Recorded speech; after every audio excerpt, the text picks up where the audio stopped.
Hello, everyone. Welcome back to the channel. This is Ryan Aranda here, my best life Paraguay, and tonight we're joined by Rico abroad. Correct? That's your Instagram and what else are you on, my man? Are you on other platforms as well? Nah, really just Instagram. Okay. Yeah, But yeah, yeah, you can find me on there at Rico underscore bro. yeah. Rico abroad underscore abroad. Um, and man, so I came across you, my man, because my buddy Aaron told me about you, and I think you guys have spoken at length. Yep. Yeah. Yeah, so he's came on my channel quite a few times. You guys probably already know who Aaron is. And so he's been here to Paraguay, Aaron, right, getting residency. So anyways, so that's how I came across Rico. And man, your stories are awesome, dude. I mean, you live in Rio, like, it just Paraguay, as you guys probably know, we don't have an ocean. So man, I get a little bit of a jealousy factor when you're on your laptop over there doing your digital nomad work and all that and living the life, man. Living the life in Brazil. And so, really interested to talk to you. I haven't spoken to folks in Brazil living abroad. So this will be the first conversation. And I really want to know more about your life, my man, and your time in Brazil. So if you want to just give it an introduction to yourself, and then we can dive into the details. All right. So yeah, man. I'm originally from Jacksonville, Florida, and it was about 2021 where, well, first of all, before I get there, I'm a software engineer. I've been doing software development for about 12 years now, I think. I kind of lose count. It's been so long. Um, I developed in a content management system called Sitecore. Developed some expertise there. That's my niche, and I've been doing that for over a decade now. Just concurrent Sitecore experience and become somewhat of an expert. So it's paved a lane for me to be able to easily secure remote work. So I've been working remotely consistently since 2015. Like literally every job that I've had for the last 10 years has been remote. And if it wasn't fully remote, it was hybrid. But I would say the last 7 to 8 years it's been completely fully remote. And so December 2021, well, it's actually August of 2021, I got invited on a group trip to go to Colombia. And now I love to travel. So I travel all over the US, being from Jacksonville, huge Jaguars fan. So not only a season ticket holder, but would actually follow them all around the country to away games. So just love to travel. And been on a couple of cruises, but nothing where I really was like boots on the ground in the country, truly experiencing it. I mean, the closest was probably a vacation to Cancun, but you stay at the little all-inclusive resort. You typically don't leave. You do your excursions and you go home. It's not really experiencing the culture. So I saw an advertisement for a group trip to go to Cartagena, Colombia, and it was really cheap. So I was like, you know what? Why not? I don't have anything else to do. It's cheap. And man, I went there and absolutely fell in love with this. Right. So literally, it was a 5 day trip. By day two, I was telling everybody on the trip, yo, I'm coming back here to move. I'm going to live here. And everybody thought that I was playing. They thought I was lying. They thought it was a joke.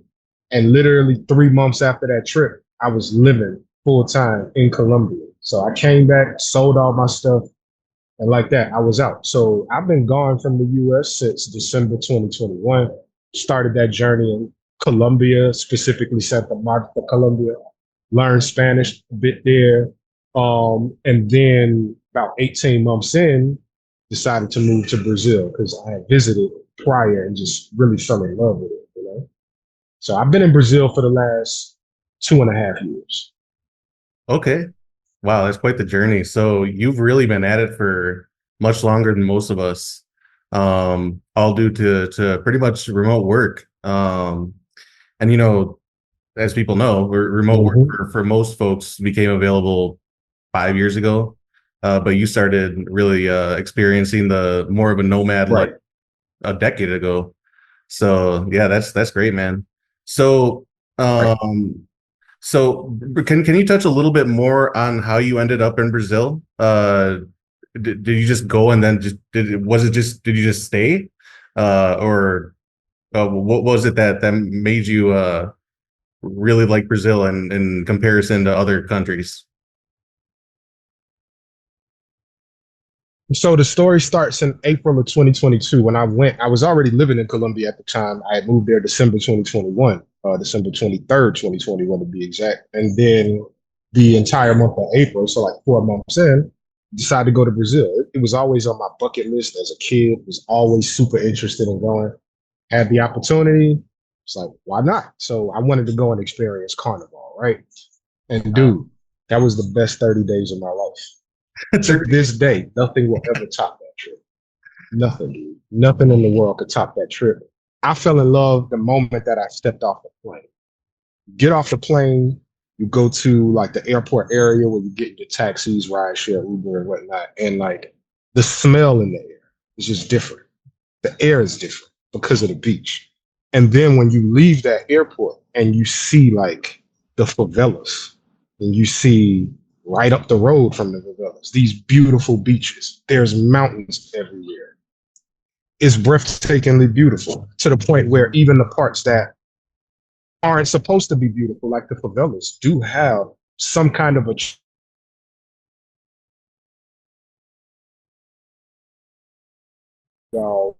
one of the bigger favelas in Rio.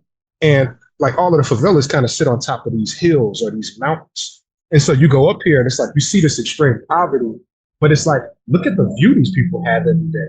I mean, maybe they don't appreciate it as much given the circumstances, right? But like it was as an American visitor, it took me aback. And I just fell in love with the place, man. It was the music.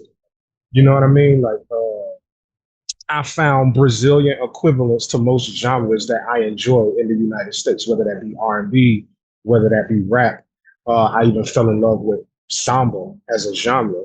Uh, just the food was fantastic. Food in Brazil is amazing. And yeah, and then I met the woman that I'm with now, right, on that trip. And I mean, we have a child together, still together. We've been together pretty much ever since I came back. So 2.5 years now. And she was a big part of the reason why I came back too, to be honest. Okay. Wow. Yeah, that's quite the story, man. Um, I kind of have a similar thing because I've been coming to Paraguay when I met my biological family here in 2012. But I've only ever spent like a month at a time here. But it was pretty similar, just the vibes and a lot of the same things you're talking about. Not necessarily the glamorous geography or the beach or the mountains or whatever, but certainly the people, the music, the food. I can really relate to that. So a different country, obviously, but the same idea. So yeah, that's special, Yeah. man. So yeah, you fell in love with the woman of your life, and you have one child, correct? Yeah, one child. So I actually it's kind of a knucklehead. Like the moment that I met her, I wanted to pack up my stuff and move, right? Because it wasn't a whole lot of time left on my lease in Colombia. I only had maybe a month or two, so I needed to move somewhere anyway. And I was really thinking about going to Brazil in that moment. Like, honestly, I was just going to leave, go back to Colombia, pack up all my stuff, and come right back. But doing some more research about tax laws and stuff kind of scared me. And then I talked myself out of it because I'm like, my goal was to like really learn Spanish and become conversational. I don't feel like I've accomplished that just yet. So I had multiple reasons to kind of make me stick around Colombia, which I did for a whole nother 12 months. Right. And Brazil just kept calling my name, man. Like the whole time I was in Colombia, I couldn't get it off my mind. And then I just eventually.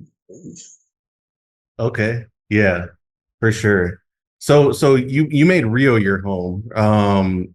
Were there other spots? I'm sure you've done other traveling throughout Brazil. Were there other spots that really stuck out to you that you really loved, or is Rio just that place? For me, Rio is that place. But so I think I kind of got out of the this mindset of really loving like these big sprawling cities. So for example, Sao Paulo really isn't my cup of tea. Even when I moved to Colombia, I was living in Santa Marta, which is a pretty small city. It doesn't even have an international airport. And those things kind of resonate with my personality. And then you come to Rio, which it is a huge sprawling city. But you have these pockets of the city that are kind of like these little suburbs, barrios, if you will, where you can feel that same energy. You kind of create your own bubble. You know what I mean? To where even though you're in a big city, it doesn't feel that big because you kind of typically congregate around the same places. So you see me on the beach every day. I live walking distance to the beach. So when I go, everybody knows me. You know, I pull up to the same co-working spot every day. People know my drink order and it's stuff like that to where for me it's more than just living in this exotic place because after a while that's going to wear off, right? I think what keeps you loving the place is when you actually form a community. You know what I mean? Yeah. Otherwise, you'll be lonely and miserable. So I actually have built a community and a network in Rio. But there are other cities that I do enjoy. Porto Alegre being one of them, and a lot of it is because my girl is from Porto Alegre, and we visit there very often. I've spent 3 to 4 months collectively just in that city, and I love it. It's not Rio. It doesn't have a beach. It gets cold, completely different from Rio. But I like the culture. I like the vibe. It's safe. It's cheap. Um, but if I were to consider living anywhere else outside of Rio, it would likely be either Salvador Bahia or somewhere way up north on the Caribbean coast, like Fortaleza. Okay. Okay. I'm gonna have to break out the map after this. My geography of, or at least some of the cities. How about Florianopolis? Have you been there? I haven't. I hear great things. You can check it out. Okay.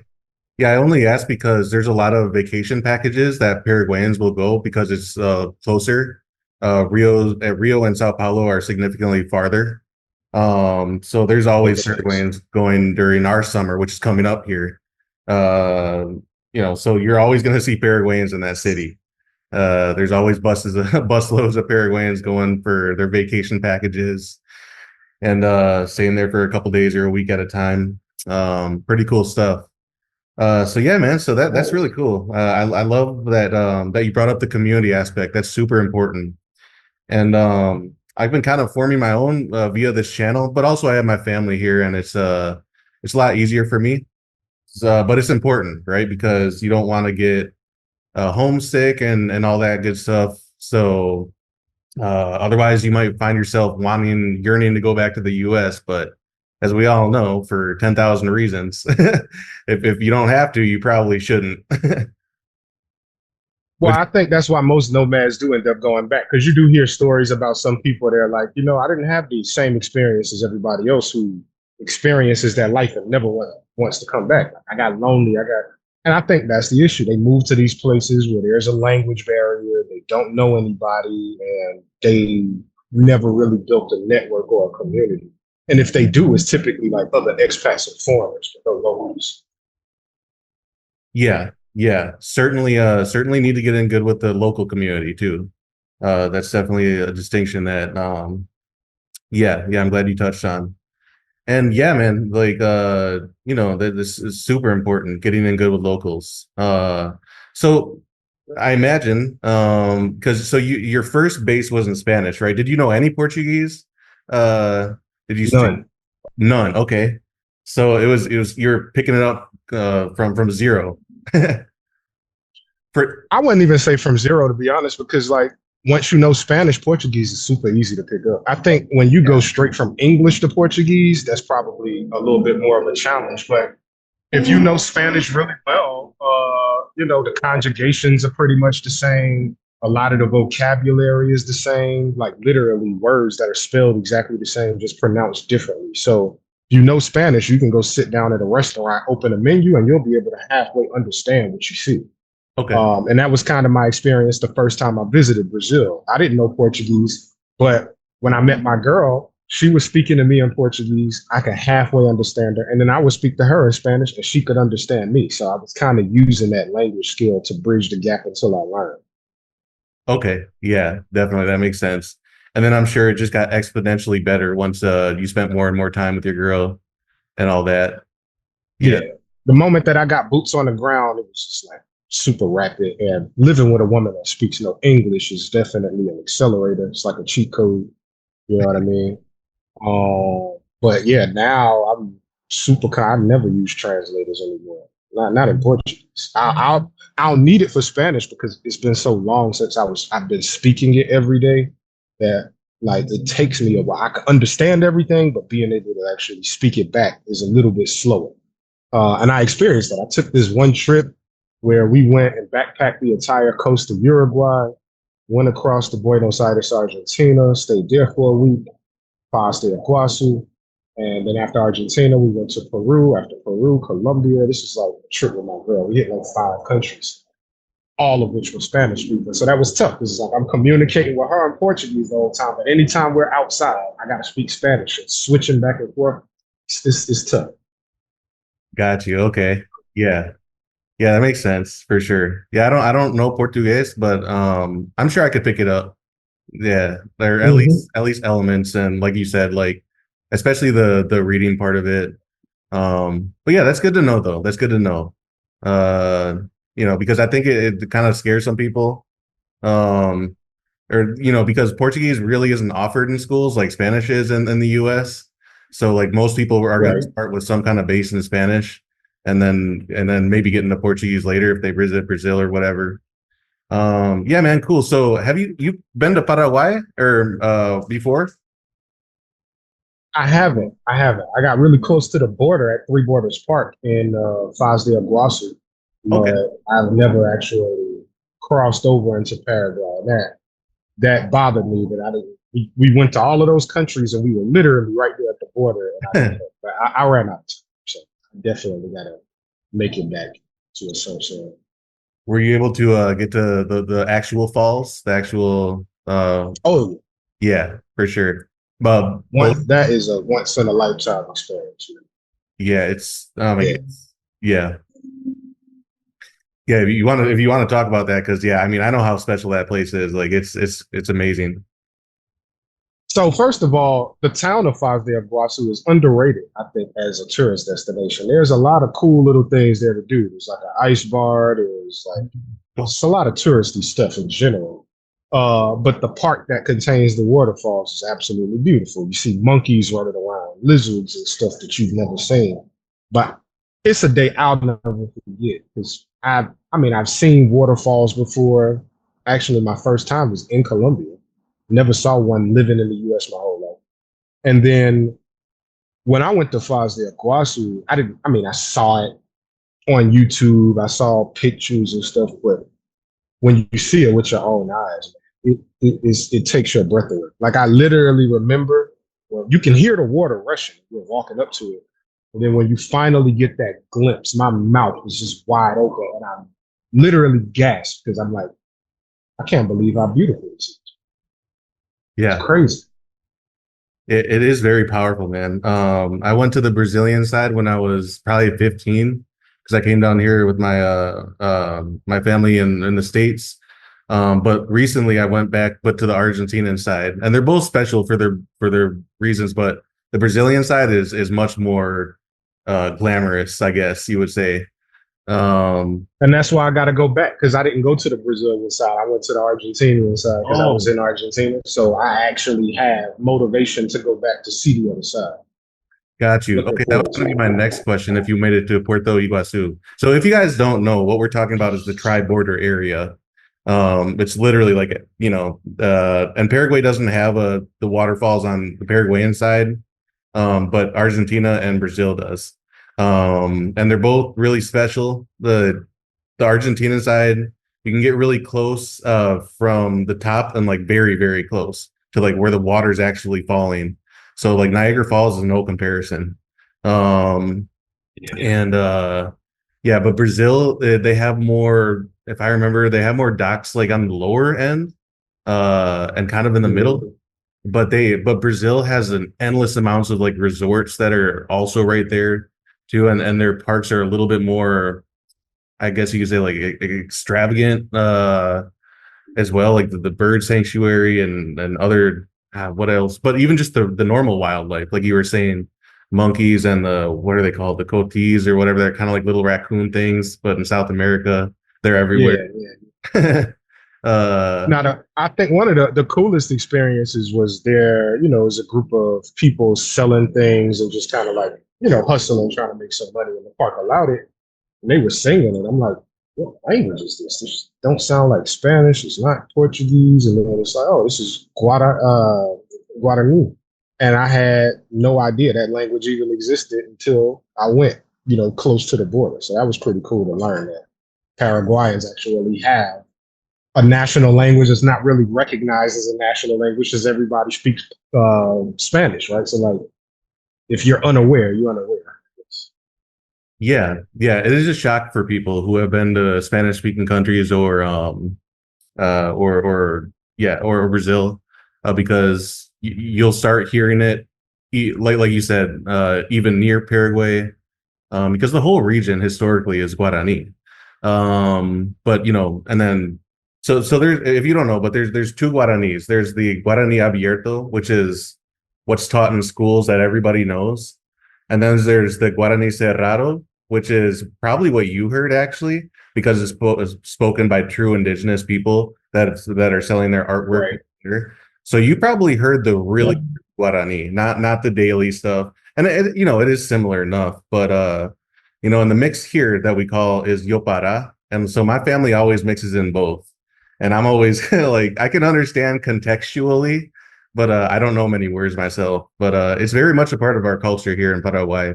And that does throw people off, or even getting close to here, like you said. Yeah, it makes you feel like you are listening to some ancient language or just taking like you in a time capsule, just going back to the past in a time machine or something. And I had a similar experience in Mexico visiting uh what is the name of that place that everybody goes? The pyramid that everybody visits. I can't go with that. But Um, anyway, I went there. okay. Yeah, and they got like the big cenote in the back where they used to like sacrifice people. It's like one of the seven wonders of the world. Is it Yeah. Tulum? But No. anyway, no, it's not Tulum. I done been to so many places now. Stuff is getting funny. But on the bus ride there, we stopped at this little Mayan town, right? There's very few purebred blood Mayans that still exist, but they existed here in this town, and we got to interact with them. And we had somebody get on the bus, and they actually spoke the Mayan language, and it was the most eerie, creepy, and cool thing that I ever heard in my life. Like, I don't know if you've ever heard the language, but it's almost scary when somebody's speaking it to you. Really? Like, I can't describe it, but yeah, it was real cool here. Okay. No, I don't think I ever really like heard at length, maybe in a video popped up for somebody speaking it for like 3 seconds in a documentary. But no, that's I mean, I know like it's powerful stuff when you get into the deepest corners of some of these places and really see how locals live and operate and talk. And so yeah, that's special stuff, man. Um Yeah. and there's actually, well, I mean, Brazil has uncontacted tribes, multiple, but actually Paraguay does too. The I Ayoreo, didn't know that. yeah, the Ayoreo and the Chaco, that's the last uncontacted tribe in Paraguay. But Brazil has multiple that I couldn't even name off. But yeah, man, I mean, the Amazon and well, even the uh what's it called? Even the Mayan area, and that, I mean, they're very much indigenous people who live pretty close to how they lived thousands of years ago. Maybe some modern Yep. elements here and there, but pretty close. And it's really powerful when you go visit these places for sure. Definitely agree. Yeah. What about elsewhere in the world? Have you been to Europe, Africa, anywhere like that? I have not been across the pond yet. All of my travels have been like the Caribbean and South America. But I do plan on changing that. Like Africa, before I even left the States, I took an ancestry test because I wanted to see like what my roots were with the intention of visiting that place one day and finding out that I have like a lot of Nigerian ancestry. So Nigeria is heavy on my list of places to visit. I want to check out Ghana, Kenya, and South Africa as well. So it's a lot of places that I got left to visit. But honestly, a lot of it is kind of on hold right now because my daughter is only 14 months, so I think when she gets to an age where it's easy to travel with her, that's when you'll see me start picking up and going other places a lot more. For sure. Okay. Yeah, yeah. I mean, I'm the same. I've only ever traveled uh South America, Mexico, Canada. That's about it myself. Yeah, yeah. So what else? What else in Brazil? Really, I guess either shocked you or unexpected, or for the better or for the worst. The infrastructure. So everybody talks about it, well, technically it's a second country, but a lot of people say third world or whatever. And you expect for it to not be as advanced as it is, but it's advanced in a lot of ways. I think the banking system in a lot of ways is better than what we have in America. The PIX payment system and how they have like their own version of Cash App that's built to kind of like a Brazilian Zelle. It's Okay. just like that, but just way more efficient and is really cool. So that was a shot. Going to different Airbnbs or hotels and they got facial recognition for you to get in. Oh, That's really, yeah, super common. The internet speeds, fantastic. The roadways, pretty damn good. Public transportation, excellent. Subway system, buses, even the buses that take you in between cities. I've rode those quite a few times. They're cheap, they are efficient, affordable. So I was pretty impressed with all of that. But if I'm gonna just keep it 100 and be honest, man, the women, like hmm. no matter how much people tell you how beautiful Brazilian women are, and no matter how much you have that expectation in your head before you get off the plane, you just know, like, I'm going to see some beautiful women. This for sure. You have no idea until you get there, dude. Like, when you specifically Rio, like, you got to experience. Yeah, Like, that was one of those things where it was better than expected. And I had really high expectations. yeah. That's awesome, man. Um, yeah, I mean, Brazil is known worldwide. Like, Paraguayas are very beautiful too. But like, I mean, even throughout Latin America, we all know about Brazil. And Yeah. every Latin American person, no matter what country, like would love to go to the beaches of Rio or and actually Paraguayans are actually the ones who go the most. Maybe not to Rio, but like to Florianopolis, just because of proximity. And there's constant That, buses too. And at least Florianopolis, they got pretty decent like prices even for locals to realistically get out there for a vacation once a year. Um, but yeah, yeah, I don't know what other foreigners do you see out in Rio, all everywhere, or is there like more specific? Uh, I see a lot of Argentinians. okay, I meet a lot of Argentinians, once again, likely because of proximity. I do meet people from Uruguay from time to time. A lot of like uh, Canadians, and I don't really. There's different European countries, but there's not like one specific one that I see more than the other. But I do see Europeans a lot. But I would say if there was any group that I see the most, it's probably Argentinians. okay, that's the same here. Yeah, well, actually, Yeah. yeah, Argentinians and Brazilians, but Brazilians way more so in Ciudad del Este, and that part of the country, for sure. Yeah, yeah, interesting. Yeah, yeah. So, all right, let's bring it back to the ladies. So, on a deeper level too, like how are you treated? How on a societal level, are a lot of guys pleasantly surprised, shocked? Are they doing well there?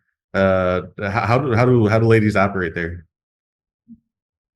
I would say you'll do really well if you're Portuguese if you don't forget about it. Like you're more likely to run into something that is transactional, or you're just not going to have, you know, any interactions at all. Because typically, what happens, You walk up and you approach a Brazilian woman and you're a foreigner, they know you're a foreigner, right? You come up and you try to talk to them. If you're using a translator, they're kind of disinterested.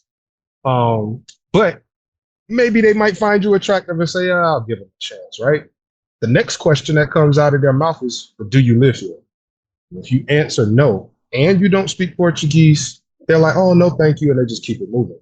Now, that's something that I've actually come to appreciate because somebody who formerly lived in Colombia and witnessed just how transactional women could be. Um, it's not exclusive to Colombia, but what I will say is that in Colombia, if you're a foreigner and you got money, a woman doesn't necessarily need to like you to entertain you, right? She's like, hey, this guy's going to take me to nice restaurants. We might go on a trip or travel somewhere. We might buy me something. So they'll kind of stick around for the ride to see like what they can get from the situation. And I didn't have as much of that problem because I spoke really good Spanish. But a lot of the other foreigners that I saw traveling there, especially ones that didn't live there full time, that was their experience. And I saw it a lot firsthand. But I feel like in Brazil, if a woman doesn't like you, she doesn't like you. She's going to be honest and real about that. Not in a rude way, but she's not going to try to entertain you just to see what she can get from you. It happens, but it's a lot less frequent than I've seen in, for example, Colombia. So I would say that in general, I find women in Brazil to be a lot more genuine.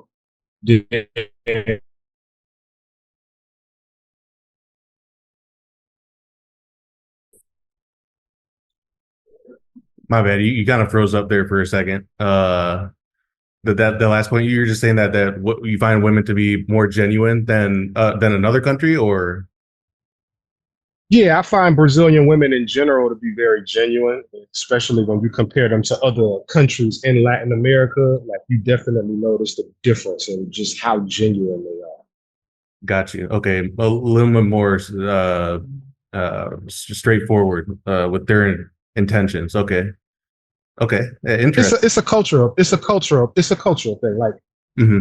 I'll never forget this story. I had some Mexican pesos from a recent trip to Mexico when I was living in Colombia. So I get back to Santa Marta and I just got these pesos sitting around. I'm like, might as well try to exchange them, right? So I don't know who exchanges Mexican pesos. Exchanging dollars is easy. You can do that everywhere. Mexican pesos in Colombia, a tad bit more difficult. So I go and I'm asking people around the street, hey, do you know of a cambio, that I could go to exchange this? And people didn't know the answer. But instead of them being honest and straightforward about that, they would just be like, oh, why don't you try this place over here? And me not truly understanding that part about the culture yet, I'm on this wild goose chase, right? Like going to all of these different places, and then I'm frustrated and I'm getting upset at this point. But then it made me take a step back and analyze that entire day once it was done. And I was like, you know what? These people are really nice. They want to help you, right? But if they don't know something, they're not going to admit it. It's almost like they want to be helpful to a fault, to the point where they don't want to tell you no, or they don't want to give you some answer. So they'll give you any answer. Like, and if you could imagine that mindset, how that translates to dating, that's exactly what I'm saying. Okay, okay, yeah, Ask somebody in Brazil, yo, you know where I can exchange this? Mono, no say. That's it. You know what I'm saying? yeah, okay. Oh, that's interesting. All right. Yeah, yeah. So, how about just in general? People in general, are they very tranquilo? Is it similar to other places you've been? Not just women, but just men, everybody. Is it very much the same kind of like that? Yes, I think that's definitely one of the places where Colombia and Brazil they have that in common, right? Because people are extremely warm. You cannot walk around the streets in Colombia and lock eyes with somebody in the morning without them saying, hey, buenas. They keep it moving. Like people are going to speak to you. They're going to acknowledge you. You can be at a bar, not know anybody there, and end up just having random conversations with locals in becoming friends with folks. Like I met a lot of people that way. So I really enjoyed my time in Colombia. I don't have anything negative to say about it other than I love Brazil more. And I find that same warmness to be present in the culture in Brazil in terms of the people and how they interact with you. And it's starkly different from Argentina and Uruguay, to be specific. Like people there are kind of cold, like reminds me more of the US. Just people passing by, nobody's really acknowledging you. So I definitely appreciate that about Brazilian culture. Interesting. Okay. Yeah, it's been a long time since I've been to like Buenos Aires, but yeah, I remember it very much feeling like the US, just everybody's just kind of on their own mission, just yeah, it's not as friendly as a Paraguay or Brazil. Yeah, even my sister, right? My sister Paraguayan. She says that, Paraguayans vibe better with Brazilians. And she doesn't I sugarcoat could it. imagine. Yeah. She doesn't sugarcoat I it. could imagine. It's more similar. Like I think the people like, well, sometimes in the bordering areas of Argentina, they can be very friendly, like Paraguayans too. And there's a lot of mixing, like yeah, oh, my mom's Paraguayan or something like that, and vice versa or whatever. Right. So like on the border areas for sure, but like when you get like down deep into the Montevideos or Buenos Aires, it just completely changes. And yeah, Yeah. I even caught maybe a Facebook post or something like that, that they literally said the exact same thing about Montevideo that yeah, I don't think I'm gonna go back there. I just had way better time, and I think coming from Brazil. Um, um, yeah, This Uruguay has some aspects about it that I do like. It's super livable. It's super safe. It's yeah, laid back. yeah. But for me, that would be a spot that I go when I'm like 60.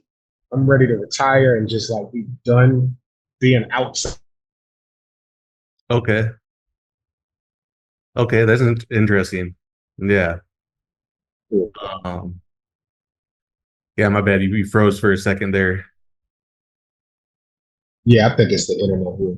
I'm roaming with my Brazilian cell phone service. Oh, okay.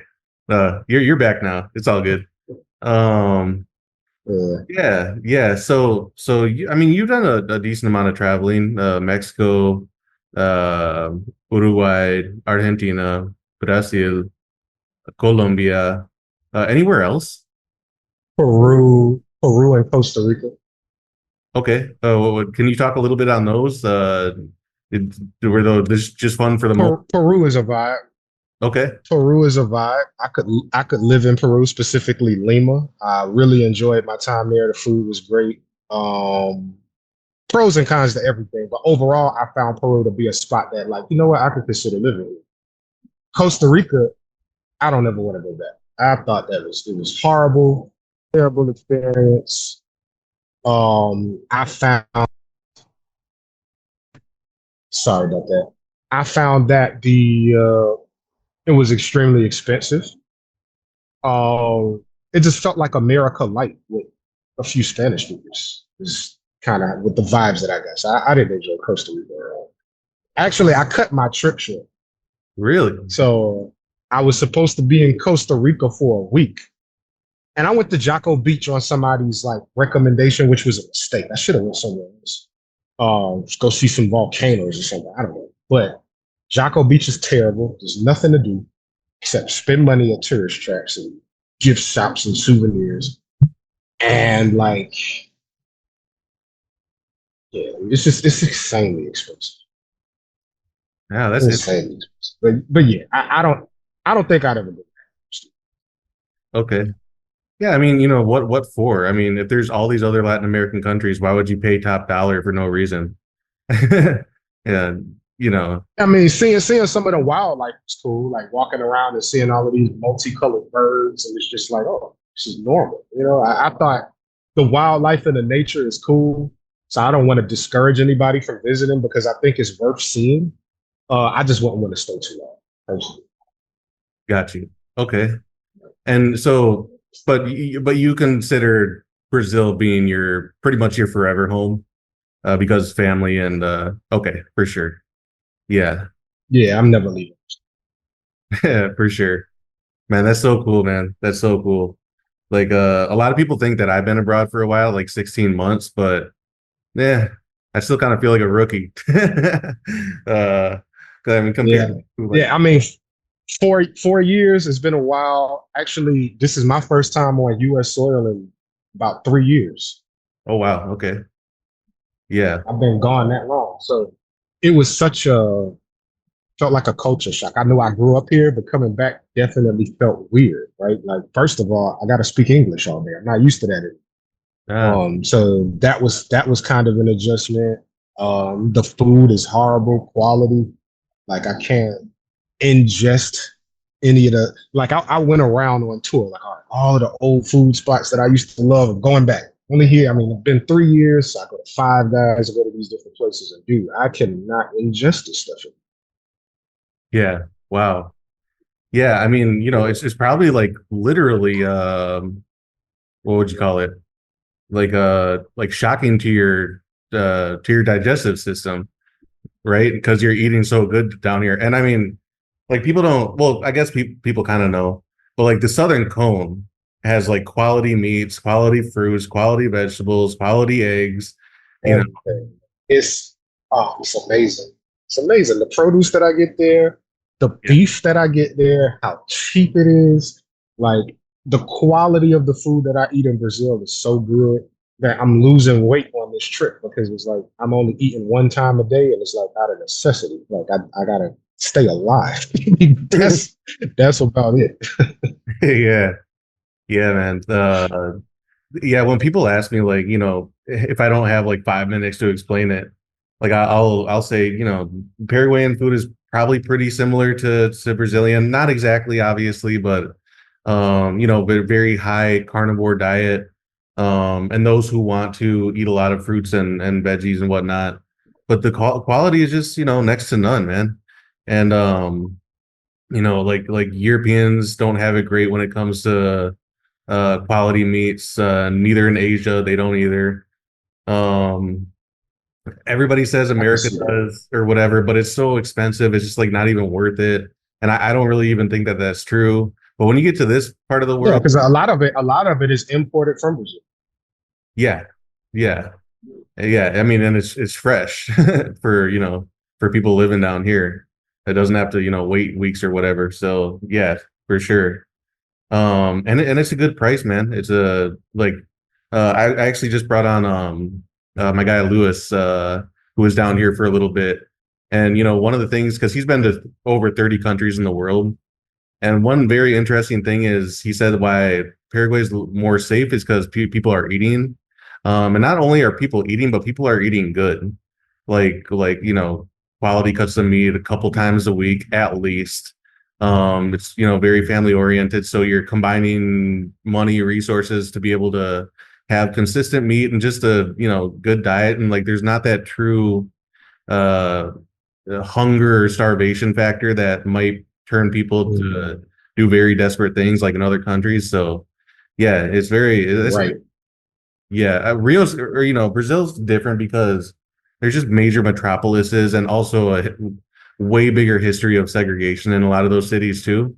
So that's why Rio and Sao Paulo and there's like vast slums and they're very uh they can be almost like entirely other cities. Rio may be Yeah. different. It's a little bit more close together, integrated. But it's just an interesting aspect. Yeah, for sure. Yeah, I tell people that all the time. If you're interested in living in Brazil, the one thing that I would suggest, well, specifically Rio, other cities around the country, you could get away with it because I mean Rio's just really expensive in comparison to the rest of the country. It's one of the most expensive cities in Latin America. So if you want to come to Brazil, if you want to be safe, if you want to have a good time, you got to have your money right. You got to, you know, be in a good position to be paying, at least around $1,000 a month for rent, so that you're in a nice area, 24-hour gated security and stuff like that. Essentially, need to have enough money to come down there and create your own bubble. If you can't do that, then I wouldn't suggest Gotcha. Yeah, that is interesting. So it's going to be significantly more expensive than an Asuncion. Um, For yeah, sure. yeah, Asuncion is getting there though for some places. But like you said, with $1,000, you're getting gated security 24 hours, probably a gym and a rooftop pool, maybe in most places.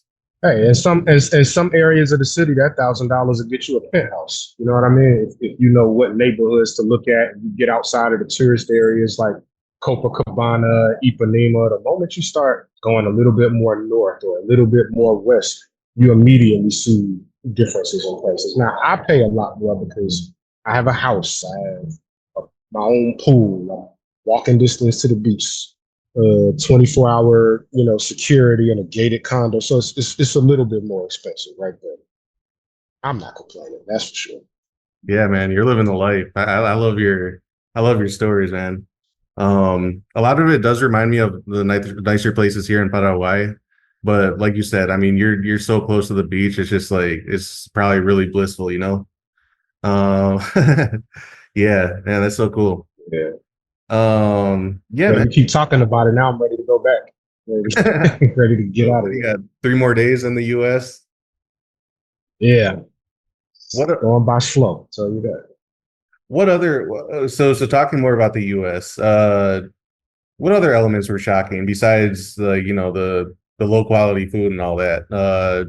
Did you think that I don't know, just on maybe viewing others, has anything changed for the better or the worse? And how do you feel? Are you very Yeah. uh, I'm more sensitive to the changes because now I'm well traveled and I speak multiple languages. Like if those things weren't true, I wouldn't notice. But I promise you that like I've felt since I've gotten off the plane that I could get by without knowing English. Literally first of all, I grew up in Florida. I had no idea Orlando has such a huge Brazilian population. I'm literally walking around and seeing food spots. Hey, Chahasco. I'm like, wait a minute, where? How do you guys know what Chahasco is? Or I was at the outlet mall doing some shopping. You got to take stuff back to the missus and family and all that. And this outlet mall had like this little kiosk where they were selling food. And I hear samba. I'm like, where is that coming from? So I turn and I see this kiosk, there's Brazilian flags everywhere. I walk up to the guy, você tá brasileiro mesmo? He looked at me, graças a Deus. Like, yeah. thank God I'm Brazilian. I was like, I like this guy. So we ended up, just chopping it up for a while. And then I go to some other spot to get like some cologne or whatever. And the chick is speaking English, but she has an accent, and I could tell she's a native Spanish speaker. So I said, "De donde eres?" It's like, "Oh, Venezuela." Like, ya viví muy cerca de la frontera de Venezuela and Colombia. She's like, first of all, how do you know Spanish? And where did you live in Colombia? So explaining that. And I went to the hotel last night. We had at the conference, there was a party that I was supposed to go to, but I just was not feeling up to it. So I'm like, I'm gonna kick it at the hotel. So I go to the bar, get some food, get a couple drinks. The bartender starts speaking to the chef in Spanish, right? She, all right, anyway. So I looked at her, the Don de Eres.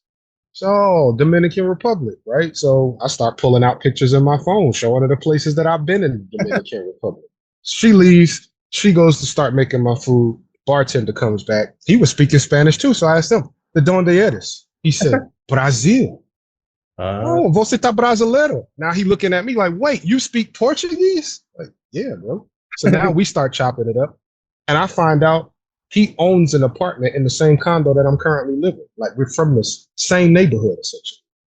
oh, cool. You know what I mean? And I literally just drove past an apartment complex that the sign, I'm not making this up. The very first line is all in English. It said move in specials. And the second line said, si habla español. So you're giving people move-in specials and discounts just for speaking Spanish?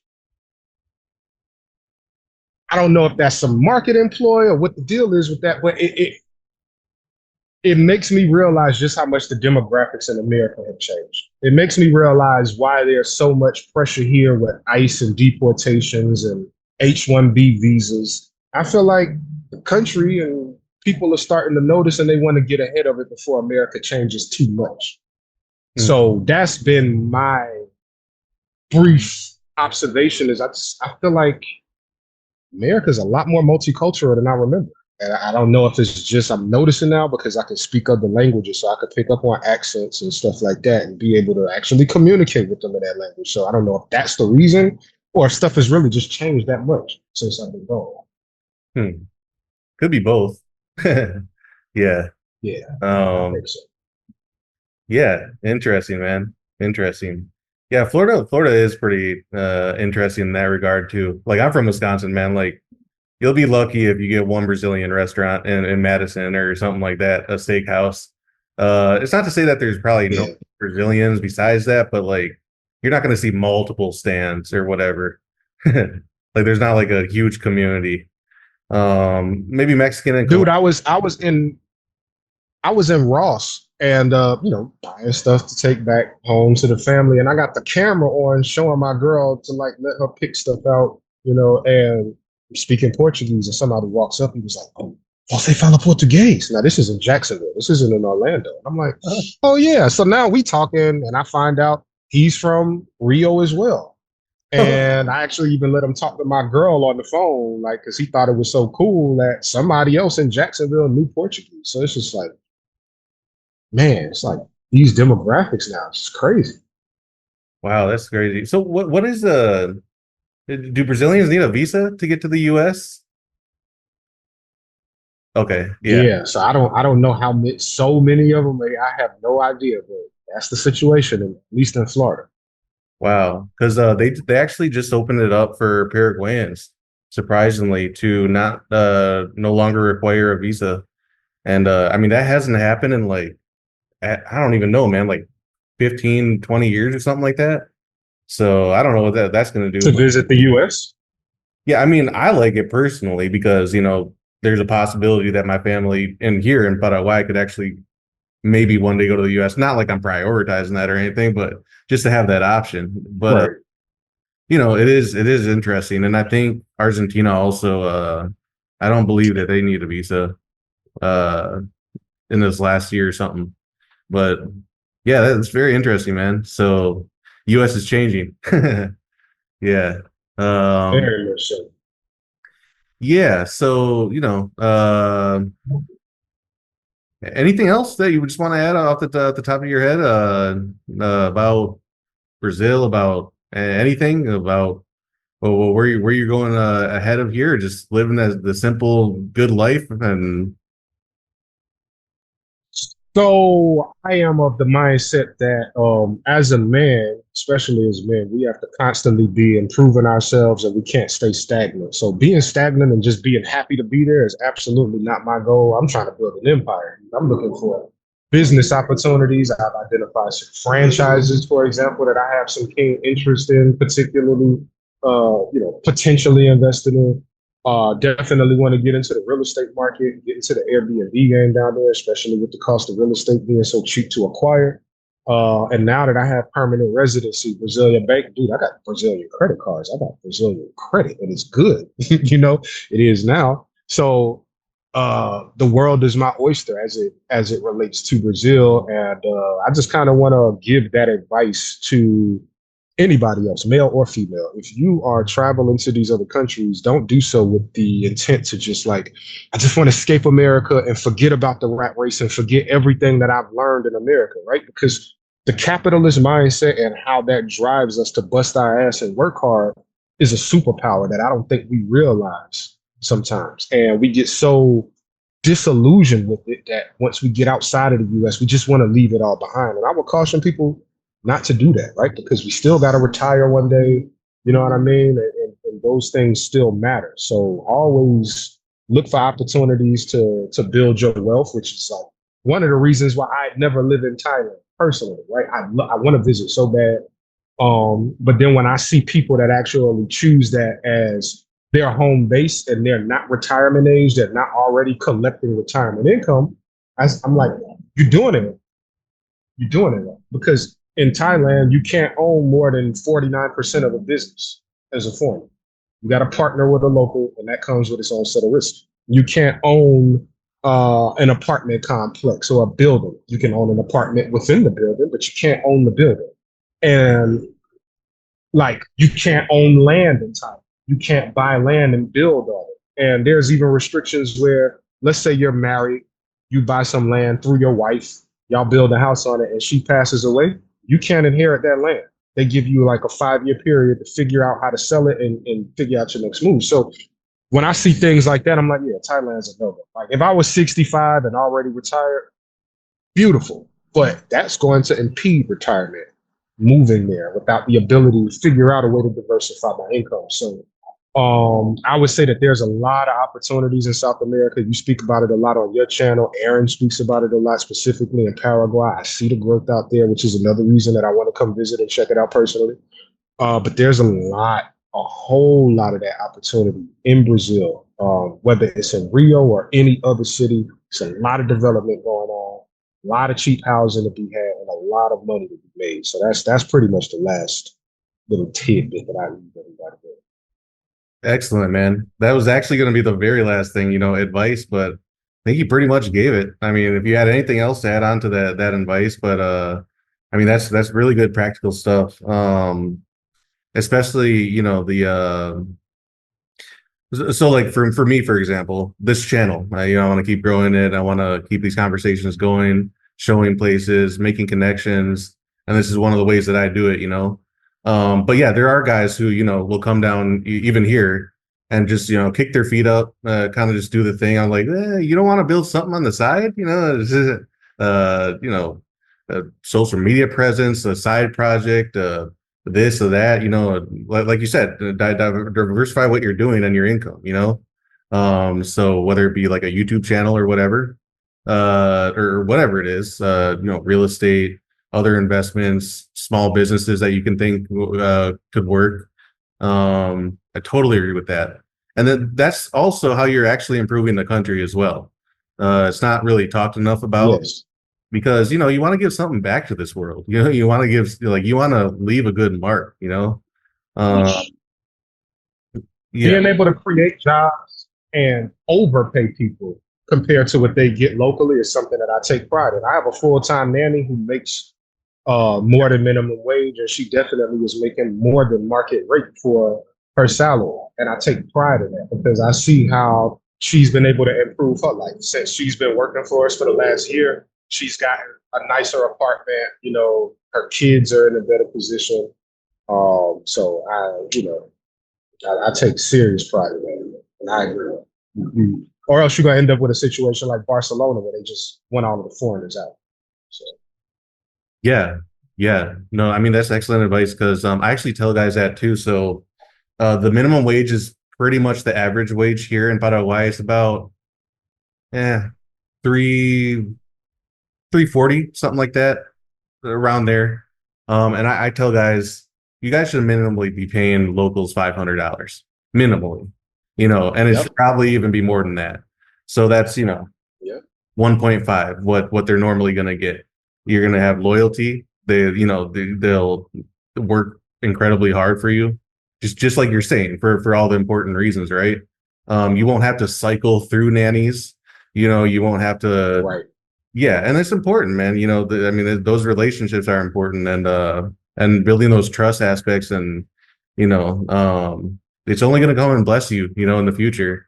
And so I completely agree with that. Yeah, like when we travel, we take her with us because I mean, me and my girl still love to travel, and when we do, we like to party. We like to go out at night and do stuff. You can't really do that with kids. So out of the times, we might go to this new city and buy her a plane ticket and take her with us. And so now she's been on her first plane because she had never been outside of the city of Rio de Janeiro before she met us.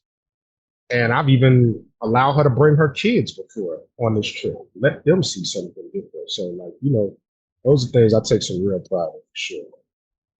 Yeah, that's game changing for them, man. It really is. Have those experiences, and and that respect, that's awesome. That's awesome. I wish more guys thought like that. So many guys just want to immediately do the minimum, but then you're going to get the minimum out of life and out of the people that you're hiring or you're working with or whatever. So yeah, totally agree with that. Lastly, just specifically, just advice for specifically young men, because you've seen the trends in America. A lot of guys are lost. A lot of guys don't know what they're doing. A lot of, whatever, early 20s, even younger than that, just don't know what they're doing with life. And so, what would you have specifically for advice for them?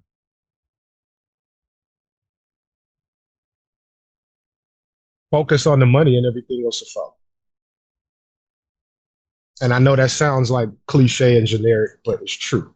If you truly focus on the money, everything else that you want will follow. And it's not to say that money is the most important thing in life. I truly believe that the most important thing in life is family and relationships and money and God. And you know what I mean?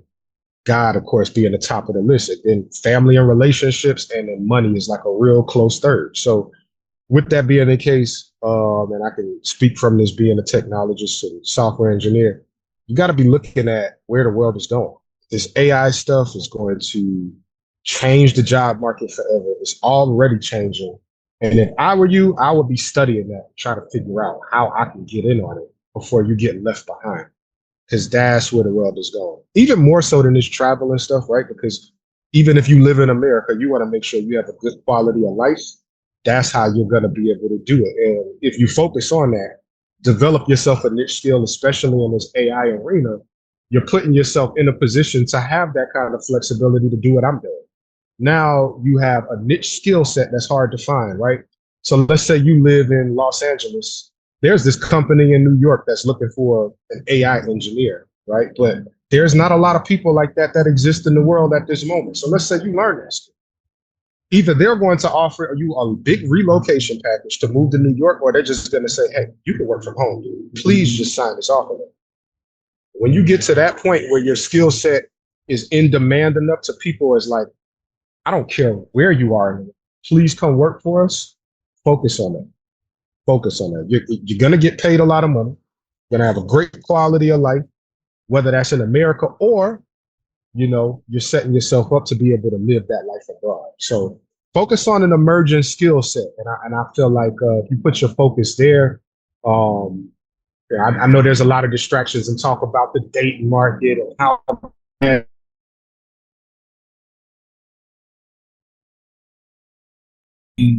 but honestly, if you're broke, you're not going to get no play in Brazil, Colombia, Paraguay. I don't care where you go. All women like money, right? So focus on that. For sure.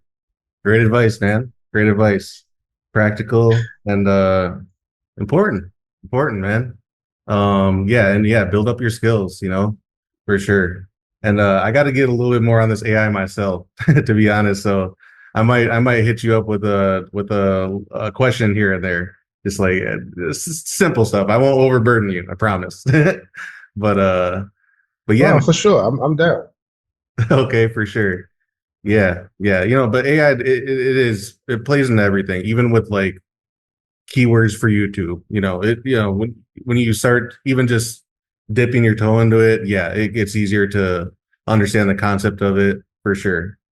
Um, yeah, Well, man. the cream always, I'll just, this is my last thought on that. And Okay. I got to get out of here soon, but the cream always rises to the top.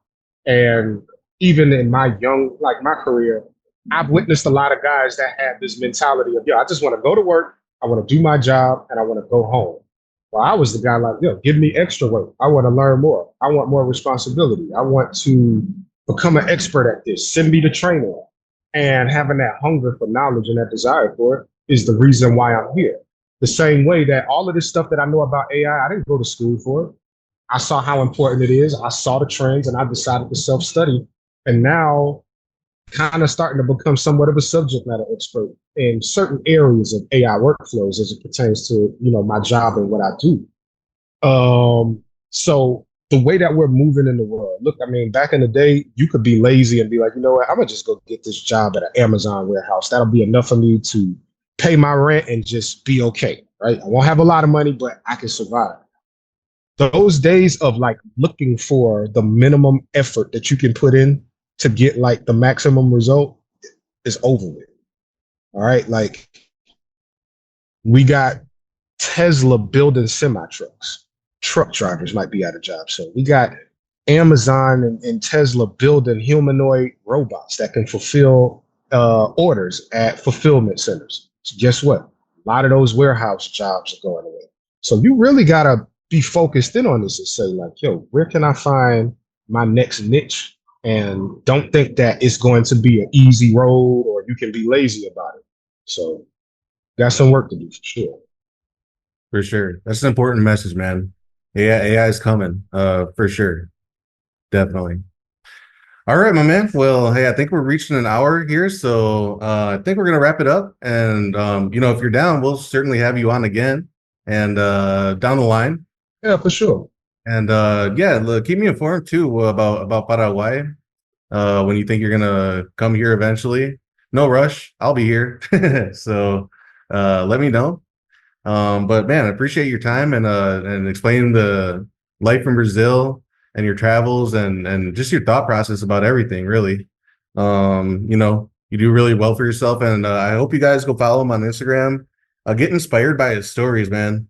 Like, you're really living the life out there in Rio. It's fascinating to me for me to see. Uh, and others, I'm glad that Aaron, showed me your Instagram and your lifestyle out there, man.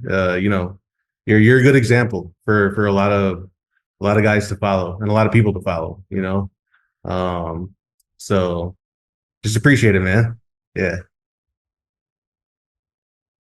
Yeah, I appreciate you, man. Appreciate the words. It was definitely good talking to you, and look forward to doing it again.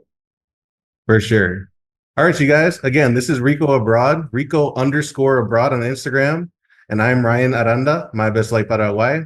We're gonna be out of here, but like I said, expect to see Rico again at some point, months or whatever down the line, and yeah, and we'll link up, man. All right, man. Good talking to you. All right, take care, man.